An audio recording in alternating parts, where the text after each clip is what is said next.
வணக்கம் நண்பர்களே, welcome to வெற்றி ஹெல்த் டிப்ஸ். இந்த வீடியோவில் ஜீரோடால் டேப்லெட்டோட பயன்கள் மற்றும் பக்க விளைவுகள் என்னென்ன அப்படின்னு சொல்லி பார்க்கலாம். வீடியோவை ஸ்கிப் பண்ணாமல் கடைசி வரைக்கும் வாட்ச் பண்ணுங்கள். நம்ம சேனலை இது வரைக்கும் சப்ஸ்கிரைபே பண்ணாமல் இருந்தீங்கன்னா முதல்ல சப்ஸ்கிரைப் பண்ணிடுங்க. ஜீரோடால் டேப்லெட், இந்த டேப்லெட்டில் அசிக்ளோஃபெனாக் 100 mg அளவுக்கு ஆட் பண்ணியிருக்காங்க. இந்த அசிக்ளோஃபெனாக் அப்படின்னா என்ன அப்படின்னு பார்த்தீங்கன்னா, இது வந்து ஒரு நான் ஸ்டீராய்டல் ஆன்டி இன்ஃப்ளமேட்டரி ட்ரக்.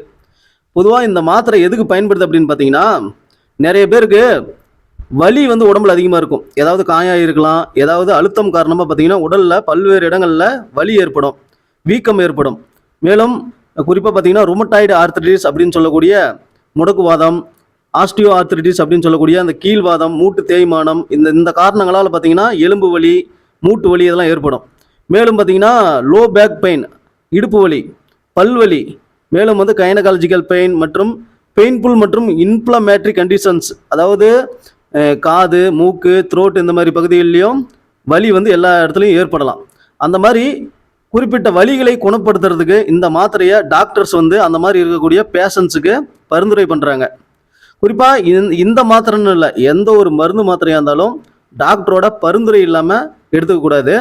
இந்த மாதிரி கண்டிஷன்ஸுக்கு டாக்டர் வந்து இந்த மாத்திரையை உங்களுக்கு பரிந்துரைத்தால் மட்டும் நீங்கள் எடுத்துக்கணும். மேலும் இந்த மாத்திரையினால் ஏதாவது சைடு எஃபெக்ட் இருக்கா அப்படின்னு பார்த்தீங்கன்னா, பொதுவாக வந்து நார்மலான சைடு எஃபெக்ட் என்ன அப்படின்னு பார்த்தீங்கன்னா, nausea, vomiting, stomach upset, பசியின்மை, diarrhoea, இந்த மாதிரி காமன் சைடு எஃபெக்ட்ஸ் ஏற்படலாம். அது ரொம்ப மைல்டாக இருக்கிறது தான் வாய்ப்பு இருக்குது. ரொம்ப சிவியராக இருந்தாலும் நீங்கள் ஏதாவது டாக்டர்கிட்ட சொல்லலாம்.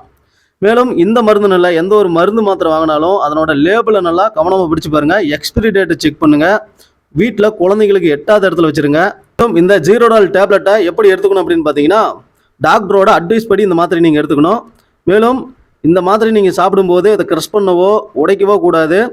மேலும் இந்த மாத்திரையை உணவுக்கு பின் எடுத்துக்கிறது நல்லது. ஏன்னா சில அல்சர் ப்ராப்ளம்லாம் ஏற்படுறதுக்கு வாய்ப்பு இருக்குது. அதனால் உணவுக்கு பின்னாடி இந்த மாத்திரையை எடுத்துக்கணும்.